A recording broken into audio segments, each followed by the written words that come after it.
Hi, everyone, and my name is Laura Donato, and I'm serving as the Assistant Director. So for today's presentation, we're going to go over basically the National Pan-Hellenic community and the multicultural community that we have here at Georgia Southern, both on the Statesboro and Armstrong campus. That's just giving you perspective on what the information is going to be specifically today. And we also will be providing you some context or providing you some updates based on the COVID-19 and some things that decisions we've made when it comes to that. So with that said, we're going to go ahead and get started. So basically a quick overview of our community. We have over 42 fraternities and sororities on both campuses. So that really makes the entirety of the fraternity sorority community here at Georgia Southern. So basically what that means is that you will only find fraternities and sororities on the Statesboro and Armstrong campus, not the Hinesville campus. So again, those are the only groups or campuses where we have some semblance of Greek life currently at Georgia Southern.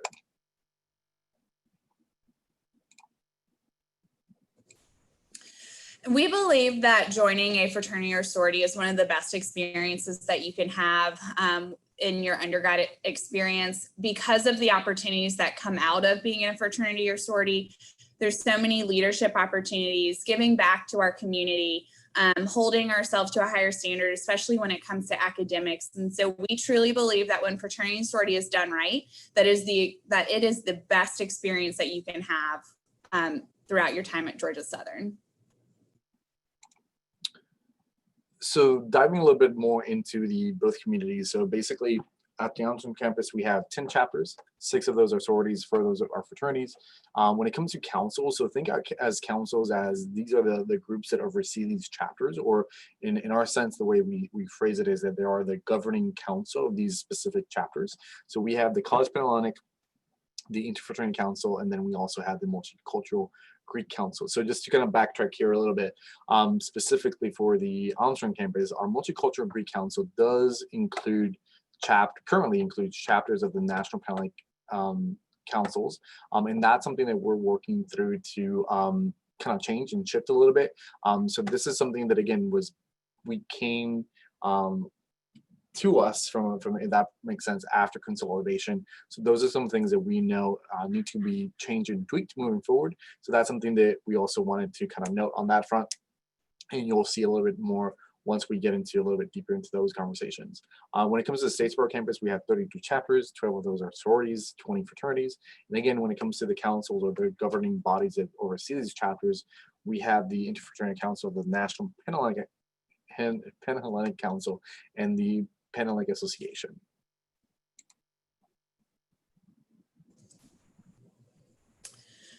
So looking at our Armstrong campus, and as Francisco said, some of our National Pan-Hellenic or NPHC organizations fall into our Multicultural Greek Council. So we have 4 active organizations that make up our Multicultural Greek Council. And the next slide, we'll talk more about that. So for our chapters that are part of our Armstrong campus, we have Alpha Kappa Alpha, Delta Sigma Theta, Lambda Theta Phi fraternity, and then Zeta Phi Beta. And so the best place for you to meet and start to interact with our MGC organizations will be, once you get to campus, there's opportunities. And so MGC will be hosting a meet and Greek on September 3rd. So that'll be one of the ways that you can meet them. We're doing that virtually, and so we'll have more information to come with the Zoom link and how you'll be able to interact with our chapters. And so we're working on that. And then the other opportunity that you'll have to meet them will be during our WIGO Greek presentation. And so this will be for anybody that wants to join a fraternity or sorority on the Armstrong campus. And that'll be August 26th. And again, we'll have more information to come out with that. And so our chapters that fall in our MGC councils participate in intake. And so that process is a little bit more discreet. You're not going to know exactly when an organization is having members come in right away. They have to take their time to figure out if they're ready to have a new line come through or new members coming through. And so again, there's just ways that we help you interact with those chapters. And so that way you can figure out which chapter is the best fit for you. So that way you can get into that intake process. And here in Statesboro, we have the National Pan-Hellenic Council. So again, the NPHC. So again, as we talked about earlier, this organization really oversees the functions of these chapters and what they do from a community perspective. So within that structure, we have 8 of the 9 Divine chapters here on campus. So you can see we have Alpha Kappa Alpha, Alpha Phi Alpha, Delta Sigma Theta, Iota Phi Theta, Omega Psi Phi, Phi Beta Sigma, Sigma Gamma Rho, and Zeta Phi Beta. So in order for any student that is interested in joining one of these organizations, NPHC has an NPHC 101, which is a requirement for you to attend if you're interested in joining. So basically, we ask you to attend the NPHC 101, and that's really good for an entire year. So basically, in that presentation, you get to hear from the chapters what are the chapter requirements specifically, if and when they're doing intake, when is that going to be happening as far as informational meetings that you can attend. So that will basically happen September 9th. With that said, and this kind of goes into the next slide, I believe, just going to jump a little bit ahead, is that we are doing this virtually. Just because of the things that are currently on the ground, doesn't allow us to basically pull off this event safely in person. So again, this is going to be done virtually. So we're currently working with our NPHC council to get everything ready for that September 9th presentation. So just know that when it comes to intake, similar to what Laura went over, the chapters will basically have information pieces out there for you to look at and know when these events are going to be happening. One of the things that we've done here in Statesboro is that, again, we will be posting flyers on the office glass, if that makes sense.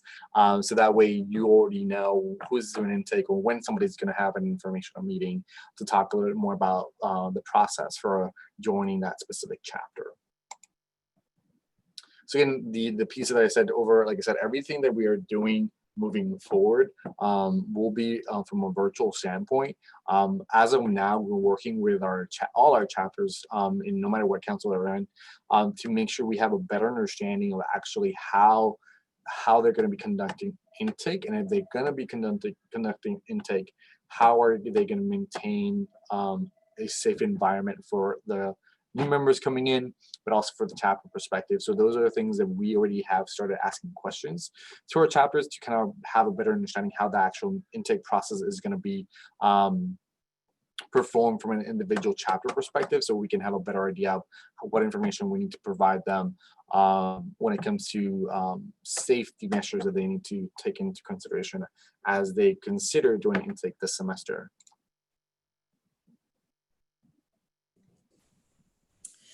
And so looking at our membership requirements for anybody that wants to join an organization, if you are an incoming freshman, and I'll say typically our organizations that fall within MGC and MPHC do not accept first semester freshmen for college.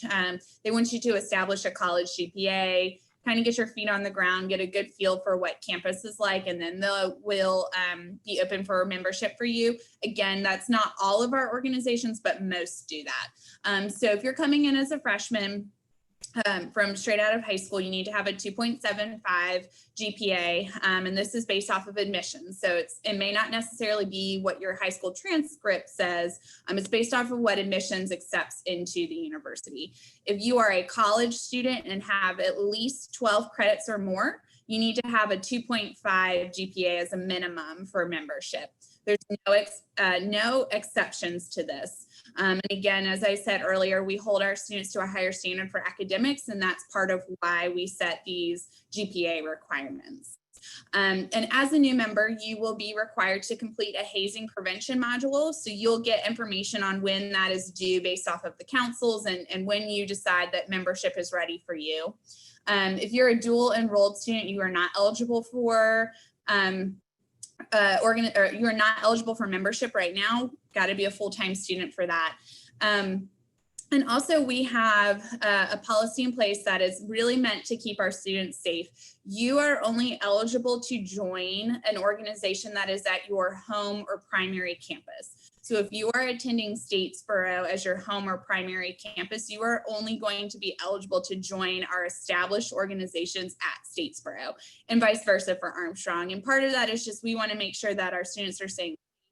when it comes to the membership requirements that each chapter may require.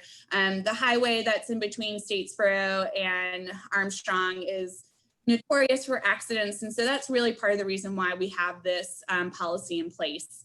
And then I'm pretty sure that covered all of that, but yeah, so that's just some of our requirements. Again, each chapter may have some different eligibility pieces, but for the most part, that's what they're going with.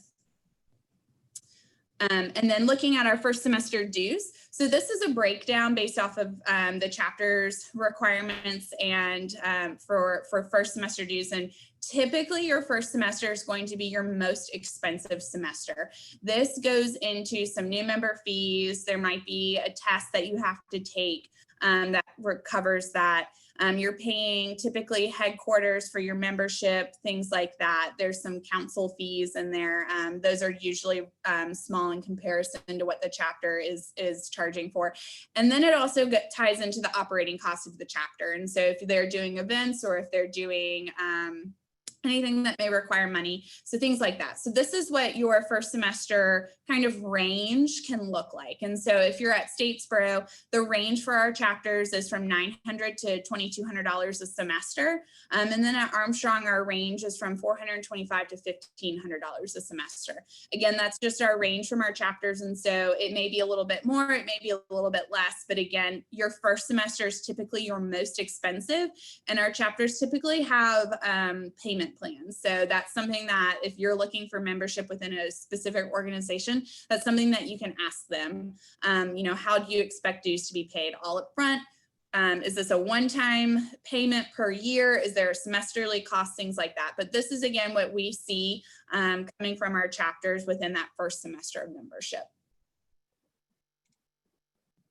Yeah, so that kind of about covers everything that we wanted to go over with you. We just wanted to also give some time for you to be able to ask questions about anything when it comes to, as it relates to joining, and anything about the community. A couple things in the chat function. I'm going to go ahead and send you our office website, but also a Facebook group that's specifically designed for SOAR students. That again, you can go in there and ask any specific questions specific to anything, or general questions as well. So just know that. If you go to our website, there's on the menu bar, there's a tab titled SOAR information, where you will also get a lot of information from a SOAR perspective that can definitely help you out. But with that said, again, feel free to post your questions on the chat function on Zoom, or you can just make sure you unmute yourself and ask the question. So a couple of things that we kind of, as you all think about questions you want to ask, or questions that we've seen or heard throughout the years here. So a couple of things is that people typically ask us, when's the right time to join? For us, it's really up to the student to decide that. I think with MPHC, MGC, it's a little bit different, like Laura said, because typically our MGC, and PHC chapters are looking for a well-established student that has been involved on campus in community service and leadership, different leadership opportunities on campus before they even consider joining one of these organizations. So that's really still typical of our community when it comes to these two groups. But also, like Laura said, there are some exceptions. There's some chapters that we know do take first semester freshmen. And again, that's really up to them. The other question we typically get asked when talking about our NPHC, MGC groups is that when are they actually doing intake? That's really, we don't know until they tell us, right? So there's no formula, or there's no specific things. At the end of the day, the reality is these chapters are the ones that decide to seek or do membership intake. We just support them when they decide to make that option available to the campus, if that makes sense. So we help them navigate that process. So once they inform us that they're going to be doing intake, that's where we, in collaboration with the councils, work to make sure that the information is being put out there in order for the masses to be able to see it and hopefully attend, if that makes sense. So that's the other piece that, again, we typically get asked, and just make sure that you're following their social media accounts. I think they put out a lot of information when it comes to those pieces on their social media accounts. Again, The other thing that we get typically asked is, how can I learn more about this organization? Again, the reality is, again, there's a lot of information out there. We definitely encourage you to look at their national websites. There's a lot of content is already provided there. So that way, when you're get to that point where you're really ready to go and deciding which chapter you're interested in, you have a better understanding of what the requirements are and what is expected of you. So I think some chapter, from a national perspective, some national organizations are doing a good job having a lot of that information on their websites. So yeah, if there are no questions, we can call it a day, but we will stay on for a little bit more to see if there's any questions. But again, if you have any questions, you can either use the chat function, or you can go ahead and unmute yourself and ask the question.